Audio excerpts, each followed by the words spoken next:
Welcome back to my channel കേട്ടോ. Premium ബ്രാൻഡായിട്ടുള്ള കേക്കുകളും പ്ലം കേക്കുകളും നമ്മൾ കടകളിൽ നിന്ന് ആയിരങ്ങൾ കൊടുത്തിട്ട് വാങ്ങിക്കാറുണ്ട്. അത് തന്നെ നമുക്ക് വീട്ടിൽ തന്നെ സിമ്പിളായിട്ട് ചെയ്തെടുക്കാൻ പറ്റും. ഹൈ ബ്രാൻഡായിട്ടുള്ള പ്രീമിയം കേക്കുകളുടെ അതേ രുചിയിലും ടെക്സ്ചറിലും നമുക്ക് വീട്ടിൽ തയ്യാറാക്കി എടുത്താലോ? അങ്ങനെയാണെങ്കിൽ ഈ ക്രിസ്മസ് ഒന്ന് പൊളിക്കുമല്ലേ. ഈ പ്ലം കേക്ക് ഉണ്ടാക്കുന്നതിലേക്ക് വേണ്ടിയിട്ടുള്ള ഡ്രൈ ഫ്രൂട്ട്സും നട്ട്സുമാണ് ഞാനിപ്പോൾ ഇത് എടുത്തു വെച്ചിട്ടുള്ളത്. ഇതൊക്കെ ഓരോരുത്തരുടെ ചോയ്സാണ്. എന്നാലും ടോട്ടൽ ഒരു 1/4 കിലോ രണ്ടും കൂടെ ചേർത്തിട്ട് വരാം. ആ ഒരു കണക്കിലെടുക്കുക. പിന്നെ ഇതെത്ര എങ്ങനെയൊക്കെ എടുക്കണം എന്നുള്ളത് നിങ്ങളുടെ ചോയ്സാണ്. ഞാനിപ്പോൾ ഇവിടെ എടുത്തിട്ടുള്ളത് എനിക്കിഷ്ടമുള്ള ഫ്രൂട്ട്സും നട്ട്സും ഒക്കെയാണ് എടുത്തിട്ടുള്ളത്. അതുപോലെ നിങ്ങൾക്കും അങ്ങനെ തന്നെ ചെയ്താൽ മതിയാകും. ഇനി ഒരു പാൻ അടുപ്പത്ത് വെച്ച് കൊടുക്കാം. അതിലേക്ക് 1/4 കപ്പ് പഞ്ചസാര ഇട്ട് കൊടുക്കുക. കാരമലൈസ് ചെയ്തെടുക്കുന്നതിന് വേണ്ടിയിട്ടാണ്. ലോ ഫ്ലെയിമിൽ തന്നെ ചെയ്യുക. ഇത് നന്നായിട്ട് മെൽറ്റായി വരും. ഇതുപോലെ ഇങ്ങനെ സൈഡിൽ നിന്ന് ഇങ്ങനെ പത വന്നിട്ട് നന്നായിട്ട് ഫുള്ളി അങ്ങ് പതഞ്ഞ് വരുന്ന ഒരു ഇതിലേക്ക് വരും. ഇതുപോലെ ഈ സമയത്ത് 1/4 കപ്പ് തിളച്ചുകൊണ്ടിരിക്കുന്ന വെള്ളം തീ ഓഫ് ചെയ്ത ശേഷം ഒഴിച്ചു കൊടുക്കുക. നന്നായിട്ട് ആവി അടിക്കുക ആ സമയത്ത്. അപ്പോൾ തീ ഓഫാക്കിയ ശേഷം മാത്രം നല്ലതായിട്ട് തിളച്ചുകൊണ്ടിരിക്കുന്ന വെള്ളം 1/4 കപ്പ് ഒഴിച്ചു കൊടുക്കുക. അതിനുശേഷം നമ്മൾ എടുത്ത് വെച്ചിട്ടുള്ള ഡ്രൈ ഫ്രൂട്ട്സ് മാത്രം, നട്ട്സ് എടുക്കരുത്, ഡ്രൈ ഫ്രൂട്ട്സ് എല്ലാം ഇതിലേക്ക് ഇട്ട് കൊടുക്കുക. ഈ ഷുഗർ സിറപ്പിലേക്ക്, കാരമലൈസ് ചെയ്തിട്ടുള്ള സിറപ്പിലേക്ക് ഇട്ട് കൊടുക്കുക. എന്നിട്ട് തീ ഓൺ ചെയ്യുക. നന്നായിട്ടൊന്ന് ബോയിൽ ചെയ്യുക. ഏകദേശം ഒരു 3-4 മിനിറ്റ് മാത്രം ഒന്ന് ബോയിൽ ചെയ്ത ശേഷം തീ ഓഫ് ചെയ്ത് വയ്ക്കുക. ഇതിനകത്താണ് നമ്മൾ ഡ്രൈ ഫ്രൂട്ട്സ് സോക്ക് ചെയ്യാൻ പോകുന്നത്.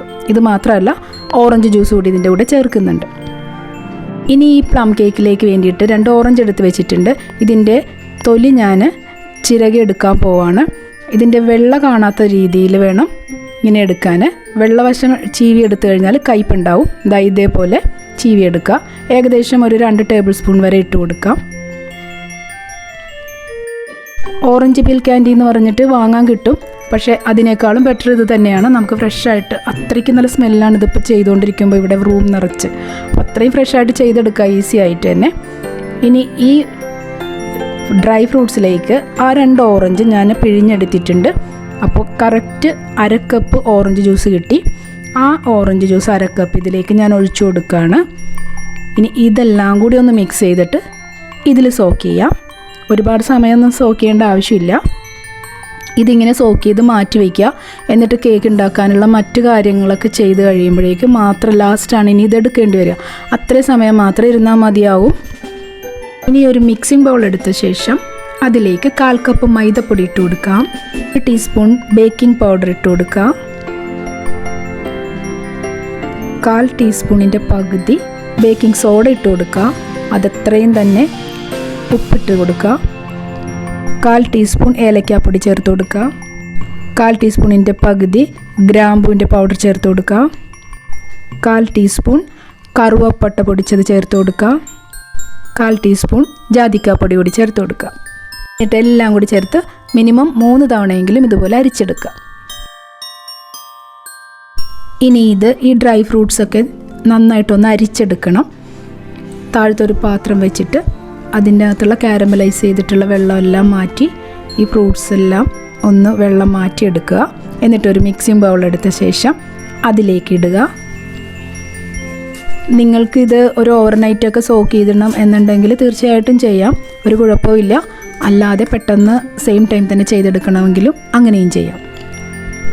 എന്നിട്ട് ഇതിലേക്ക് ഓറഞ്ച് പീൽ ചെയ്ത് വെച്ചിട്ടുണ്ടല്ലോ, അതിൻ്റെ സ്കിന്നെല്ലാം കൂടെ, അത് എത്ര കിട്ടിയോ ഒരു 2 ഓറഞ്ചിന് അത്രയും ചേർക്കുക. എത്ര ചേർത്തോ അത്രയും നല്ലതാണ്.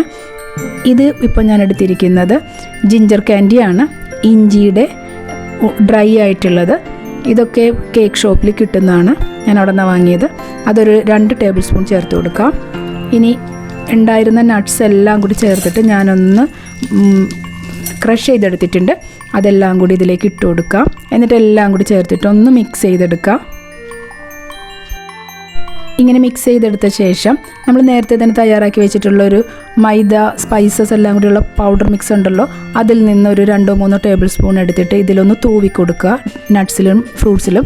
എന്നിട്ട് ഇതെല്ലാം അടുത്തേക്കും ഒന്ന് സ്പ്രെഡാകുന്ന വിധത്തിലൊന്ന് കോട്ട് ചെയ്തെടുക്കുക. കേക്ക് മോൾഡിലേക്ക് ഒഴിക്കുന്ന സമയത്ത് ഈ നട്ട്സൊക്കെ താഴേക്ക് പോകാതിരിക്കാനാണ് കേട്ടോ ഇങ്ങനെ ചെയ്യുന്നത്. അപ്പോൾ എല്ലായിടത്തും ഈവൺ ആയിട്ട് സ്പ്രെഡ് ഔട്ട് ചെയ്തിരിക്കും കേക്കിനകത്ത്. ഇനി ഒരു മിക്സിംഗ് ബൗൾ എടുത്ത ശേഷം അതിലേക്ക് അൺസാൾട്ടഡ് ആയിട്ടുള്ള ഉപ്പില്ലാത്ത ബട്ടർ 100 ഗ്രാം ഇട്ട് കൊടുക്കുക. എന്നിട്ട് സ്ലോ സ്പീഡിൽ ബീറ്റ് ചെയ്തെടുക്കുക. ഒരു 1 മിനിറ്റൊക്കെ ബീറ്റ് ചെയ്താൽ മതിയാകും.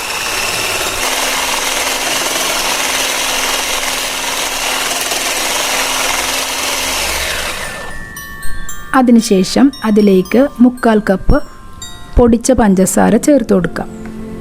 ഈ വെണ്ണയും പഞ്ചസാരയും കൂടി നന്നായിട്ട് ഇനി ഒന്ന് ബീറ്റ് ചെയ്തെടുക്കേണ്ടതുണ്ട്. അപ്പോൾ പെട്ടെന്നൊന്ന് ബീറ്റ് ചെയ്ത് കിട്ടാൻ വേണ്ടിയിട്ടാണ്. മിക്സിയിൽ ഒന്ന് അടിച്ചെടുക്കുന്ന പഞ്ചസാരയാണെങ്കിൽ പെട്ടെന്ന് അങ്ങ് മെൽറ്റായി കിട്ടും. 2 തവണയായിട്ട് ഇട്ട് കൊടുത്തിട്ട് മിക്സ് ചെയ്യുകയാണെങ്കിലും കുഴപ്പമില്ല. ഇത് നന്നായിട്ടൊന്ന് ബ്ലെൻഡായി കിട്ടണം, ബട്ടറും പഞ്ചസാരയും കൂടി.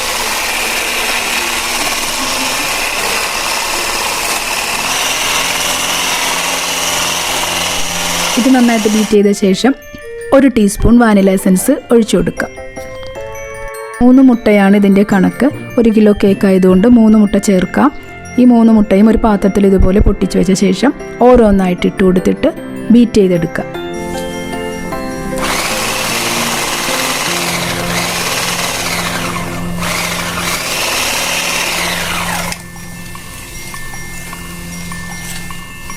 ഇതുപോലെ ഓരോ മുട്ടയും ചേർത്ത് കൊടുത്തുകൊണ്ട് നന്നായിട്ട് ബീറ്റ് ചെയ്ത് ഇങ്ങനെ ഒരു മിക്സ് ഉണ്ടാക്കി വെക്കാം.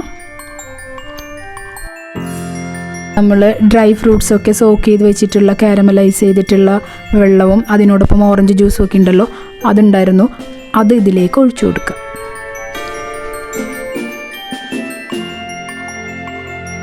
എന്നിട്ട് എല്ലാം കൂടി ചേർത്തിട്ട് ഒന്നുകൂടി ഒന്ന് ബ്ലെൻഡ് ചെയ്തെടുക്കാം. അതിനുശേഷം നേരത്തെ തയ്യാറാക്കി വെച്ചിട്ടുള്ള മൈദ മിക്സിലെ ആ പൗഡർ അത് കുറേശ്ശെയായിട്ട് ചേർത്ത് കൊടുക്കുക, ബ്ലെൻഡ് ചെയ്ത് കൊടുക്കുക. ഇപ്പോൾ അധികം സ്പീഡിലൊന്നും ഇടണ്ട, വളരെ നൈസായിട്ട് ചെയ്താൽ മതി. ഇനി കേക്ക് ബേക്ക് ചെയ്യുന്നതിന് വേണ്ടിയിട്ടുള്ള പാത്രം പ്രീ ഹീറ്റ് ചെയ്യാൻ വയ്ക്കുക. 10 മിനിറ്റ് പ്രീ ഹീറ്റ് ചെയ്യേണ്ടതുണ്ട് മീഡിയം ഫ്ലെയിമിൽ വെച്ചിട്ട്. അപ്പോൾ നമുക്ക് ആ സമയത്ത് തന്നെ എങ്ങനെയൊക്കെയാണ് ചെയ്യേണ്ടതെന്നുള്ള സെറ്റ് ചെയ്യാം. പാത്രത്തിനകത്ത് ഇതുപോലെ ഒരു ഫ്രെയിം വയ്ക്കേണ്ടതുണ്ട്. അതിന് മേലയിൽ ഞാനിങ്ങനെ ഒരു തട്ടം വയ്ക്കുന്നുണ്ട്. കാരണം എന്ന് വെച്ചാൽ ഞാൻ റെഡിമെയ്ഡ് മോൾഡാണ് എടുത്തിട്ടുള്ളത്, പേപ്പർ മോൾഡാണ്. അപ്പോൾ അത് ചിലപ്പം വളഞ്ഞൊക്കെ പോകാൻ ചാൻസ് ഉണ്ട്. അതുകൊണ്ടൊരു തട്ടം അതിനകത്ത് എടുത്ത് വെച്ചതാണ്. ഇനി ഈ കേക്ക് മിക്സിനകത്തേക്ക് നമ്മളുടെ ഡ്രൈ ഫ്രൂട്ട്സും നട്ട്സും ഇട്ട് കൊടുക്കുക. അവിടെ പ്രീ ഹീറ്റ് ചെയ്യാൻ വെച്ചിട്ടുണ്ട്. അത് ചൂടായിക്കൊണ്ടിരിക്കുന്ന സമയത്ത് ഇതൊന്ന് മിക്സ് ചെയ്ത് കൊടുക്കാം. ഇത് വളരെ സ്ലോയിലൊന്ന് മിക്സ് ചെയ്തെടുക്കേണ്ടതാണ്, ഒട്ടും തന്നെ അടിച്ചൊന്നും എടുക്കരുത്. സ്പാറ്റില കൊണ്ട് പതുക്കെ ഒന്നിങ്ങനെ മറിച്ച് കൊടുത്താൽ മതി. എല്ലായിടത്തും ഒന്ന് ഈ ഡ്രൈ ഫ്രൂട്ട്സും നട്ട്സും ഒക്കെ ഒന്ന് ഈവനായിട്ട് എല്ലായിടത്തും മാവിൽ സ്പ്രെഡായി കിട്ടുക. ഈ ഒരു കൺസിസ്റ്റൻസിയാണ് മാവിന് ഉണ്ടാവേണ്ടത് കേട്ടോ. ഒരുപാട് ലൂസായി പോവരുത്, അതുപോലെ ഒത്തിരി കട്ടിയും ആവരുത്. ഇനി ഞാൻ ആ പേപ്പർ മോൾഡ് എടുക്കുകയാണ്.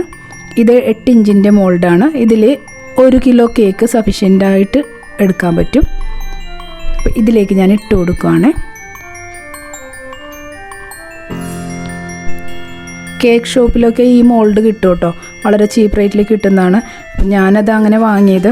നമുക്കിപ്പോൾ മോൾഡൊക്കെ ഏതൊരളവിലുള്ളതാണെങ്കിലും ജസ്റ്റ് ഒന്ന് വാങ്ങിച്ച് കീറിക്കളഞ്ഞാൽ മതിയല്ലോ കേക്ക് ഉണ്ടാക്കിയ ശേഷം.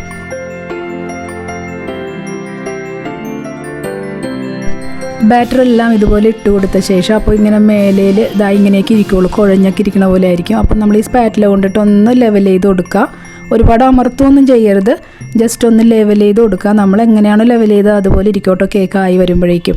എന്നിട്ട് അതൊന്ന് ടാപ്പ് ചെയ്തും കൂടി കൊടുക്കുക. എയർ ഹോൾസൊക്കെ എന്തെങ്കിലുമൊക്കെ ഉണ്ടെങ്കിൽ അതങ്ങ് ലെവലായിട്ട് അങ്ങ് ഇറങ്ങി നന്നായിട്ട് സെറ്റായിരിക്കും. ഞാനിവിടെ കുറച്ച് നട്ട്സും ഫ്രൂട്ട്സും ഒക്കെ എടുത്ത് വെച്ചിട്ടുണ്ട് ഡെക്കറേഷന് വേണ്ടിയിട്ട്. ഒരു ആപ്രിക്കോട്ട് എടുത്ത് വെച്ചിട്ടുണ്ട്, ഓൾറെഡി അതിനകത്ത് പൊടിച്ചിട്ടിട്ടുണ്ട്. ഇനി കുറച്ച് ഡെക്കറേഷൻ കുറച്ച് ഭംഗി ആയിക്കോട്ടെ എന്ന് വിചാരിച്ചിട്ട് അങ്ങനെ എടുത്ത് വെച്ചതാണ്.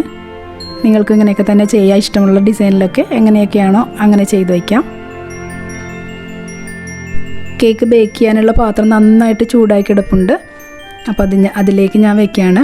ഞാനൊരു ഇഡ്ഡലി പാത്രമാണ് കേട്ടോ എടുത്തിട്ടുള്ളത്. അതിലേക്കാണ് ഞാൻ ഈ കേക്ക് മിക്സ് വെക്കുന്നത്. അതിൻ്റെ തന്നെ മൂടി വെച്ചിട്ട് അടയ്ക്കാം എന്നാണ് വിചാരിക്കുന്നത്.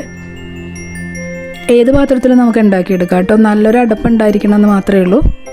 നല്ല ഭംഗിയുണ്ടല്ലേ ഈ കളർ കോമ്പിനേഷൻ ഡെക്കറേഷൻ്റെ. ഈ ക്രീം കളറിൽ ഈ ഡിസൈൻ നന്നായിട്ടുണ്ട്.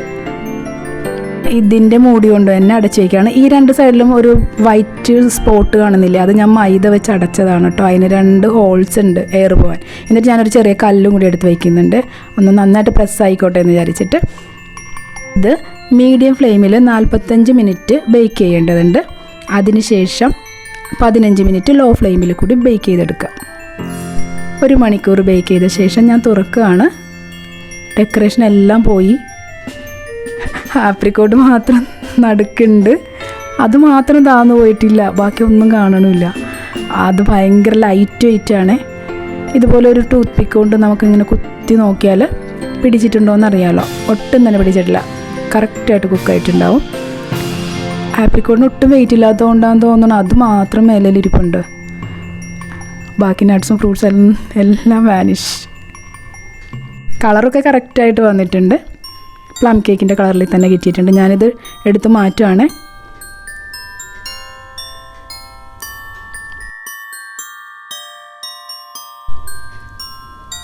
കേക്കിൻ്റെ ഭംഗി മുഴുവൻ പോയി, ഭംഗി പറഞ്ഞതുകൊണ്ടാണ് തോന്നുന്നു.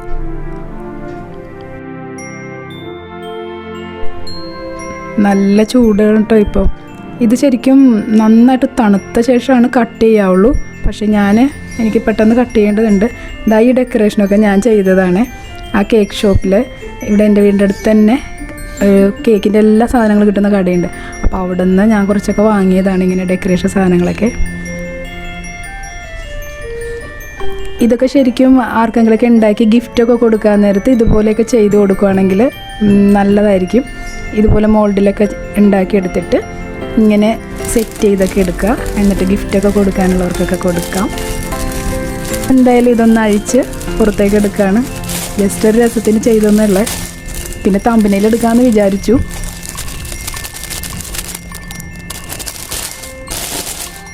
ഇതാണ്ടോ ഇങ്ങനത്തെ ഈ ഒരു പേപ്പർ കപ്പ് ഇങ്ങനെ വാങ്ങിക്കുവാണെങ്കിൽ ഏത് ഷേപ്പിലും ഏത് വലിപ്പത്തിലും ഒക്കെ നമുക്ക് അവൈലബിൾ ആയിരിക്കും. നിസ്സാര പൈസക്ക് തന്നെ കിട്ടുകയും ചെയ്യും. ഒരുപാട് തരത്തിലുള്ള കേക്ക് മോൾഡൊന്നും വാങ്ങി വയ്ക്കേണ്ട ആവശ്യമില്ല. അപ്പോൾ ക്രിസ്മസിൻ്റെ പ്ലം കേക്ക് ഞാനിവിടെ കട്ട് ചെയ്യുകയാണ്. എല്ലാ കൂട്ടുകാർക്കും ഹാപ്പി ക്രിസ്മസ്. നല്ല സോഫ്റ്റായിട്ടാട്ടോ നമുക്കിതിങ്ങനെ കട്ട് ചെയ്യുമ്പോൾ അറിയാൻ പറ്റുന്നുണ്ട്, ഫ്ലഫി ആയിട്ടാണ് ഇരിക്കണത്. നല്ല സോഫ്റ്റായിട്ടാണ് ഇത് മുറിയുമ്പോൾ കിട്ടിയത് എനിക്ക്.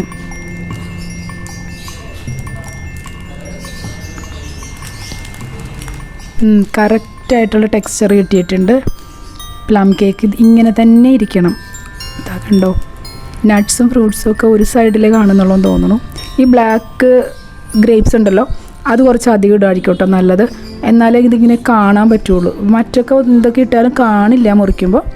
ബ്ലാക്ക് കളറിലുള്ള ബെറി ഇട്ട് കഴിഞ്ഞാൽ നന്നായിട്ട് വിസിബിളായിരിക്കും മുറിക്കുമ്പോൾ. ഇതാണ്ടോ സോഫ്റ്റായിട്ട് ഇങ്ങനെ സ്പോഞ്ച് പോലെയാണ് ഇരിക്കണത്, ഭയങ്കര ഫ്ലഫി ആയിട്ടായിരിക്കണത്.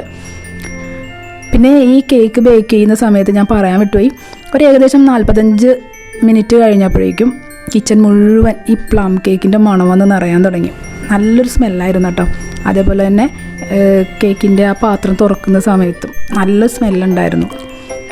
ഇതിൻ്റെ ടേസ്റ്റ് എന്ന് പറയുന്നത് എല്ലാം കറക്റ്റായിട്ടുള്ളൊരു ടേസ്റ്റാട്ടോ. ഒരു ഫ്ലേവറും ഹൈക്ക് ചെയ്തൊന്നും പോയിട്ടില്ല, എന്നാൽ തീരത്തോ ഇല്ലാതെയില്ല. നല്ല കറക്റ്റ് ബ്ലെൻഡിങ്ങിലാണ് ഓരോ ഇൻഗ്രീഡിയൻറ്റും ഇതിനകത്ത് ചേർന്നിട്ടുള്ളത്. പിന്നെ ഞാൻ ചെയ്ത രീതിയിൽ ഓറഞ്ചിൻ്റെ ജ്യൂസ്, ഈ ഒരു പ്ലം കേക്കിന് ഓറഞ്ചും അതുപോലെ തന്നെ കറുവാപ്പട്ടയും കരയാമ്പും, ഈ 3 സാധനങ്ങളുടെ ഒരു ഫ്ലേവർ ഉണ്ടല്ലോ, അതാണ് ശരിക്കും ഈ ഒരു കേക്കിൻ്റെ സ്മെല്ലെന്ന് പറയണത് തന്നെ. അപ്പോൾ ഓറഞ്ച് നമുക്ക് ജ്യൂസ് ഇട്ട് കൊടുക്കുക, നല്ലതായിരിക്കും.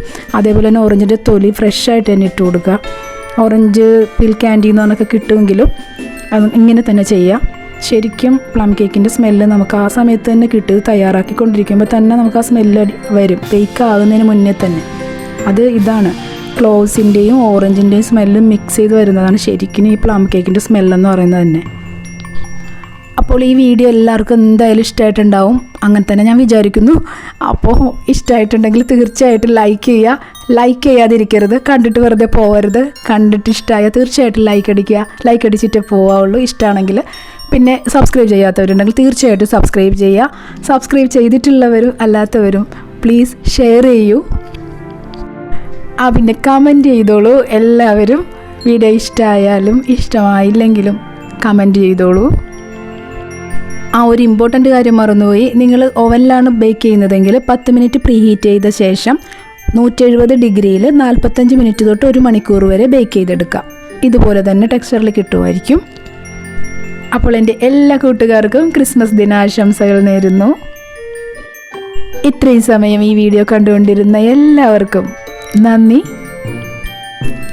ഇനിയും നല്ല തകർപ്പൻ വീഡിയോകളുമായിട്ട് ഞാൻ വരുന്നതായിരിക്കും. അതുവരേക്കും എല്ലാ കൂട്ടുകാർക്കും ബൈ ബൈ.